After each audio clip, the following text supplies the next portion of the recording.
Assalamualaikum warahmatullahi wabarakatuh. Selamat pagi anak-anakku semuanya. Selamat datang di dunia pembelajaran baru, yaitu pembelajaran secara online atau daring. Perkenalkan, nama Ibu adalah Heraspin Langgariawani. Di sini Ibu mengampu mata pelajaran fisika. Nah, pada kesempatan ini, di pertemuan pertama ini, kita akan membahas materi besaran dan satuan. Selamat belajar anak-anakku, semoga sukses. Besaran dan satuan. Kompetensi dasar meliputi 3.1 menerapkan prinsip-prinsip pengukuran besaran fisis, angka penting, dan notasi ilmiah pada bidang teknologi dan rekayasa. 4.1 melakukan pengukuran besaran fisis dengan menggunakan peralatan dan teknik yang tepat serta mengikuti aturan angka penting.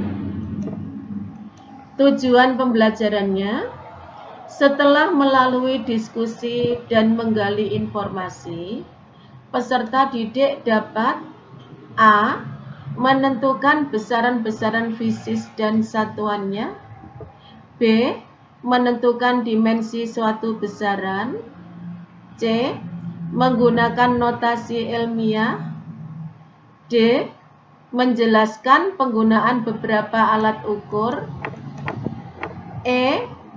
menentukan hasil pengukuran dan menggunakan angka penting, F. menghitung operasi-operasi dalam angka penting, G.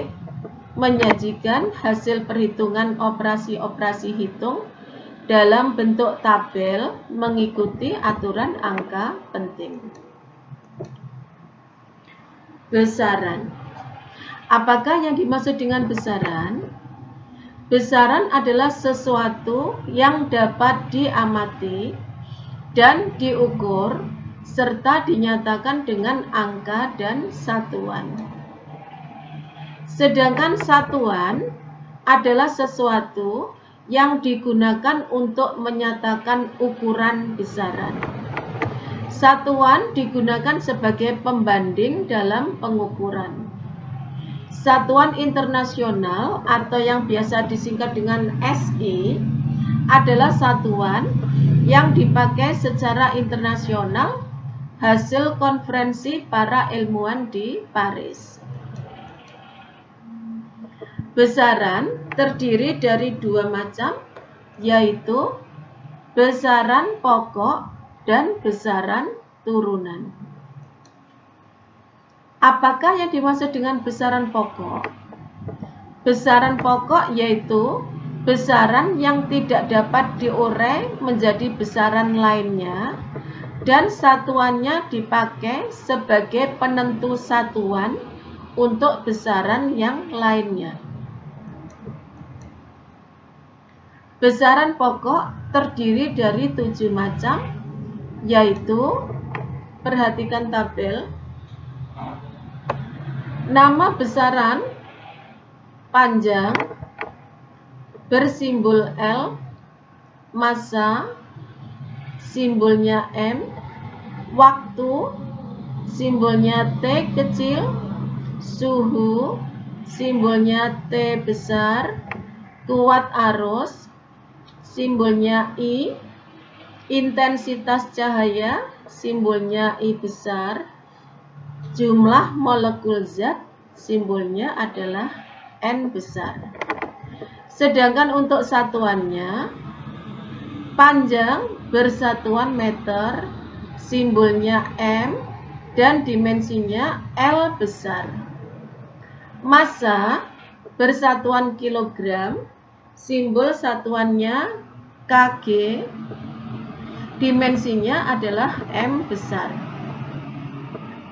Waktu bersatuan sekon, simbolnya S, dimensinya T besar. Suhu bersatuan Kelvin, simbolnya adalah K besar, sedangkan dimensinya adalah theta. Berikutnya kuat arus, simbolnya adalah, nama satuannya adalah ampere, simbol satuannya adalah A besar, dan dimensinya adalah I besar. Intensitas cahaya bersatuan kandela, simbol satuannya adalah CD, dimensinya adalah J besar. Terakhir, jumlah molekul zat bersatuan mol, simbol satuannya adalah mol, dan dimensinya adalah N besar. Berikutnya besaran turunan. Besaran turunan adalah besaran yang diturunkan dari besaran pokok.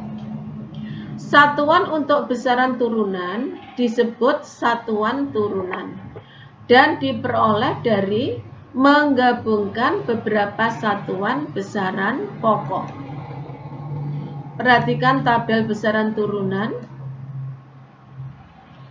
Contoh-contoh beberapa besaran turunan bisa dilihat pada tabel.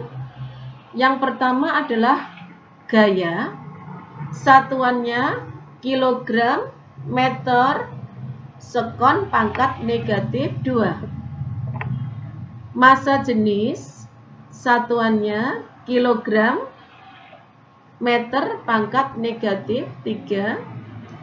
Usaha, satuannya adalah kilogram meter kuadrat sekon pangkat negatif 2. Tekanan bersatuan kilogram meter pangkat min 2 sekon pangkat min 2. Percepatan bersatuan meter sekon pangkat min 2. Luas bersatuan meter pangkat 2. Kecepatan bersatuan meter sekon pangkat negatif 1. Volume bersatuan meter pangkat 3, dan sebagainya. Kita berlanjut pada dimensi. Apakah dimensi itu? Dimensi yaitu cara suatu besaran tersusun oleh besaran-besaran pokok. Pada sistem SI ada 7 besaran pokok yang berdimensi. Cara penulisannya dinyatakan dengan lambang huruf tertentu dan diberi tanda kurung persegi. Perhatikan tabel dimensi. Contohnya, untuk besaran panjang, di mana lambang besaran pokoknya adalah L, maka dimensinya ditulis L besar dengan diberi tanda kurung persegi. Massa, lambangnya adalah M kecil, dimensinya adalah M besar diberi tanda kurung persegi. Waktu dengan lambangnya T kecil, dimensinya adalah T besar diberi kurung tanda kurung persegi. Begitu selanjutnya sampai pada jumlah zat. Selanjutnya, apakah fungsi dari sebuah dimensi? Fungsi sebuah dimensi yaitu untuk menentukan satuan dari suatu besaran turunan dan untuk menunjukkan kesetaraan beberapa besaran turunan. Contoh dimensi dari sebuah turunan. Yang pertama, luas. Luas merupakan perkalian antara panjang kali lebar. Panjang berdimensi L, lebar juga berdimensi L. Sehingga panjang kali lebar sama dengan L kuadrat. Dimensi dari luas bisa dituliskan sebagai L huruf besar dengan tanda kurung persegi pangkat 2. Yang kedua, volume merupakan perkalian antara panjang kali lebar kali tinggi, di mana panjang berdimensi L, lebar berdimensi L, tinggi juga berdimensi L. Sehingga panjang kali lebar kali tinggi sama dengan L pangkat 3. Dan penulisan dimensi dari volume adalah L besar diberi tanda kurung persegi pangkat 3. Dan masih banyak yang lainnya, kalian nanti bisa mencoba sendiri. Perhatikan, ini ada beberapa tugas.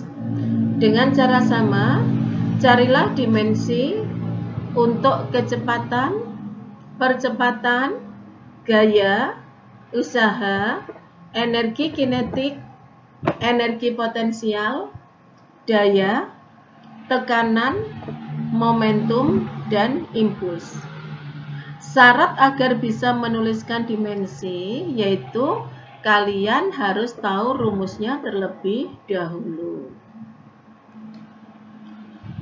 Oke, sekarang kita menginjak ke faktor pengali.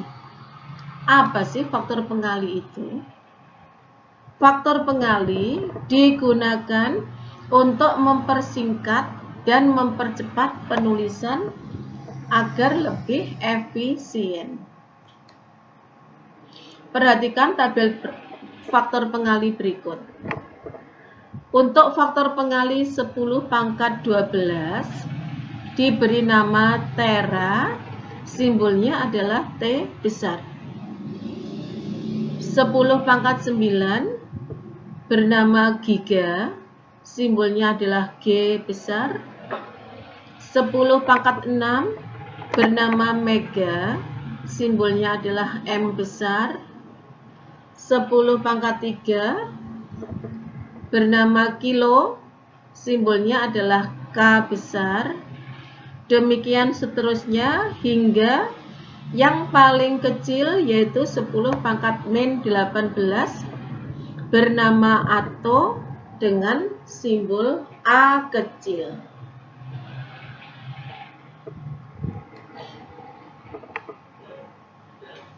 Ketika kita mempelajari fisika, kita tidak pernah lepas dari bilangan-bilangan yang sangat besar maupun bilangan yang sangat kecil. Contohnya, jarak antara matahari dengan bumi adalah 150 juta kilometer. Jika dituliskan bilangannya, maka besarnya adalah 150 kilometer, atau sama dengan 150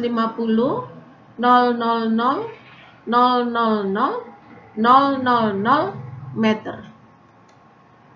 Nah, penulisan angka seperti itu sangat tidak efisien dan memakan waktu. Oleh sebab itu bisa diganti dengan bilangan 150 GM dengan G sebagai pengganti giga yang besarnya 10 pangkat 9. Atau bisa ditulis 0,15 TM dengan T sebagai pengganti tera yang besarnya 10 pangkat 12. Bagaimana anak-anak? Paham? Ya, nanti kalau sudah sampai ke contoh soal, insya Allah kalian sudah bisa. Cobalah mengganti bilangan di bawah ini dengan menggunakan faktor pengali. Yang pertama, muatan elektron sebesar 1,6 kali 10 pangkat min 19 kolom. Kalau diganti menjadi kolom saja dengan menggunakan faktor penggali, berapa jadinya? Nanti kalian isikan di situ. Yang B, sebuah kapasitor memiliki kapasitas 3 kali 10 pangkat min 12 farad. Sama dengan berapa farad? Gunakan faktor pengali. Ya, kita berlanjut pada notasi ilmiah atau bilangan baku. Apa sih notasi ilmiah itu? Notasi ilmiah atau bilangan baku digunakan untuk menuliskan bilangan yang sangat besar atau bilangan yang sangat dekat dengan 0, tepatnya antara 0 dan 1 atau antara 0 dan min 1. Tujuannya apa? Tujuannya yaitu agar penulisan angka tersebut lebih ringkas. Nah, untuk ini penulisan notasi ilmiah atau bentuk baku dilambangkan dengan rumus A kali 10 pangkat B, di mana A adalah bilangan real yang lebih besar atau sama dengan 1 dan tidak lebih dari 10. Sedangkan B merupakan bilangan bulat dan 10 pangkat B sama dengan order. Contohnya, 34.000 bentuk bakunya adalah 3,4 kali 10 pangkat 4, bukan 34 kali 10 pangkat 3. Mengapa? Karena 34 itu lebih besar dari 10. Ini tidak boleh dipakai dalam penulisan bentuk baku. Contoh yang kedua, 593 juta bentuk bakunya adalah 5,93 kali 10 pangkat 8, bukan 598 kali 10 pangkat 6. Karena apa? Karena 598 itu lebih besar dari 10. Jadi tidak boleh dituliskan seperti tersebut di atas. Yang ketiga, 0,000000047 bentuk bakunya adalah 4,7 kali 10 pangkat min 8. Seperti itu, kalian nanti bisa mencoba dengan bilangan-bilangan yang lainnya. Ini ada soal latihan, silahkan dikerjakan. Yang pertama, tuliskan dimensi dari kecepatan, percepatan, gaya, tekanan, energi kinetik, energi potensial, usaha, daya, momentum, dan impuls. Yang kedua, tunjukkan mana dimensi yang sama dari beberapa dimensi di soal nomor 1. 3. Tuliskan dalam bentuk faktor pengali bilangan seperti tersebut di bawah ini. Yang keempat, ubahlah dalam bentuk bilangan baku bilangan-bilangan yang ada di bawah ini. Oke anak-anakku, selamat mengerjakan, semoga sukses. Kita akhiri pelajaran pada pertemuan pertama pagi ini.